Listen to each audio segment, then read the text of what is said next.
السلام علیکم ورحمۃ اللہ وبرکاتہ۔ کیف حالو جونیئر 5 اپنی کتاب کا صفحہ نمبر 73 نکالیں۔ آج ہم پڑھیں گے اسلامی اخوت۔ اسلامی اخوت کیا ہوتی ہے؟ اخوت ہوتا ہے بھائی چارہ۔ اخوت عربی زبان کا لفظ ہے جس کے معنی کیا ہے؟ بھائی چارے کے ہیں۔ اسلامی اخوت سے مراد مسلمانوں کا آپس میں بھائی چارہ ہے۔ اسلام نے تمام مسلمانوں کو اخوت کے رشتے میں باندھ دیا۔ کیا ہے کہ تمام مسلمان آپس میں بھائی بھائی ہیں۔ مسلمان چاہے دنیا کے کسی بھی کونے میں رہتے ہیں، کسی بھی کونے میں رہنے والے ہیں، بے شک پنجابی، پٹھان، پشتو، عربی ہے، کسی بھی جگہ کے، انگریز ہے، کسی جگہ بھی رہنے والے ہیں، وہ کیا ہیں؟ مسلمان ہیں۔ اور مسلمان ہونے کے ناطے وہ ایک دوسرے کے ساتھ ایک دوسرے کے بھائی بھائی ہیں۔ ان کا تعلق کسی بھی نسل، خاندان، رنگ اور قبیلے سے ہو، وہاں کوئی بھی زبان بولتے ہیں، وہ آپس میں بھائی بھائی ہے۔ ایک کی تکلیف سب کی تکلیف ہے۔ ارشاد باری تعالیٰ ہے کیا؟ اللہ تعالیٰ کا ارشاد سورۃ حجرات آیت نمبر 10 میں کیا ہے؟ انما المؤمنون اخوہ، انما بے شک مومن اخوہ بھائی بھائی ہیں۔ مومن آپس میں بھائی بھائی ہیں۔ اسی طرح اسلام نے مسلمانوں کو ایک قوم بنا کر آپس میں اسلامی اخوت کی ایک تسبیح میں پرو دیا ہے کہ ایک ملت ہے یہ، اور ایک تسبیح میں کہ بھائی بھائی ہیں آپس میں سارے مسلمان۔ اگر آپس میں یہ رشتہ چھوڑنا بھی چاہے تو چھوڑ نہیں سکتے، کہ آپس میں مسلمانی کا رشتہ نہیں چھوڑ سکتے۔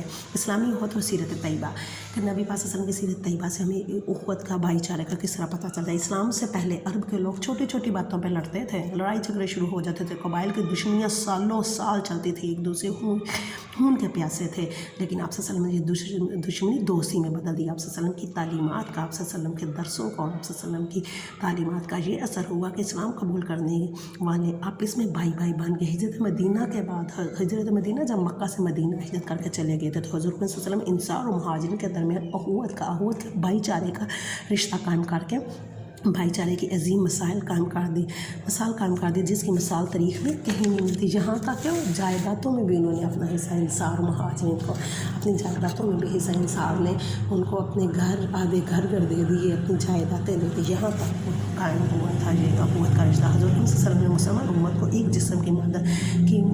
جسم کی مثال دیتے ہوئے فرمایا کہ جس طرح جسم کے ایک حصے میں تکلیف ہوتی ہے تو ہمیں درد ہوتی ہے نا، اسی طرح مسلمان بھی ایک جسم کی طرح، ایک مسلمان تکلیف میں ہو تو دوسرے مسلمان کو بھی تکلیف میں مبتلا ہو جاتا ہے۔ مسلمان میں آپس میں اس طرح جڑے ہوئے ہیں کہ ایک مسلمان کی تکلیف سب کی تکلیف ہے۔ اسی طرح مسلمان اپنی باہمی اخوت محبت سے ایک دوسرے کو مضبوط کرتے ہیں۔ حجۃ الوداع جب آخری نبی پاک نے زندگی میں صرف ایک دفعہ حج کی ہے، اور اسی حج کے موقع پر آپ صلی اللہ علیہ وآلہ وسلم نے فرمایا، اے لوگوں میری بات غور سے سنو اور جان لو کہ ہر مسلمان دوسرے مسلمان کا بھائی ہے۔ کسی شخص کے لیے اپنے بھائی کا مال جائز نہیں، کہ ان کا مال نہیں لینا ناجائز طریقے سے ہم نے نہیں، جب تک کہ وہ اپنی مرضی سے نہ دے، اور ایک دوسرے سے حسن سلوک کرو۔ حضور صلی اللہ علیہ وسلم نے رنگ، نسل اور زبان کے فرق کو بالکل ختم کر دیا۔ حضرت سلیمان فارس کے رہنے والے تھے، تو نبی پاک صلی اللہ علیہ وسلم نے انہیں اپنے گھر کا فرد قرار دیا۔ حضرت عمر فاروق رضی اللہ عنہ آزاد کردہ غلام حضرت بلال حبشی رضی اللہ عنہ کو میرے آقا اور میرے سردار کہہ کے پکارتے تھے، کہ اتنے جائیداد کے مالک تھے اور ان کے اندر یہ کچھ بھی نہیں تھا، امیری غریبی کا کوئی فرق نہیں تھا۔ وہ حضرت بلال حبشی کو اپنے آقا اور سردار کہتے تھے۔ اسلامی اخوت کے فائدے: اسلامی اخوت اتفاق اتحاد کا بہترین ذریعہ ہے۔ اسلامی اخوت مسلمانوں کے معاشی و معاشرتی ترقی کا ضامن ہے۔ اسلامی اخوت اختیار کرنے سے مسلمانوں کو مابین عزت اور وقار بڑھتی ہے۔ اسلامی اخوت سے آپس میں ہمدردی اور حیائی کا جذبہ پروان چڑھتا ہے۔ یہی وجہ ہے کہ اللہ تعالیٰ نے دو مسلمانوں کے درمیان لڑائی کی صورت میں فوراً صلح کرانے کے لیے کہا ہے، اور دو بھائی کا آپس میں 3 دن سے زیادہ ناراض رہنے کو ناجائز قرار دیا۔ ہمیں چاہیے کہ مل جل کر رہیں، ایک دوسرے کے دکھ درد میں شریک ہوں، ایک دوسرے کے احسانات کا خیال رکھیں، ایک دوسرے سے عزت احترام سے پیش آئیں۔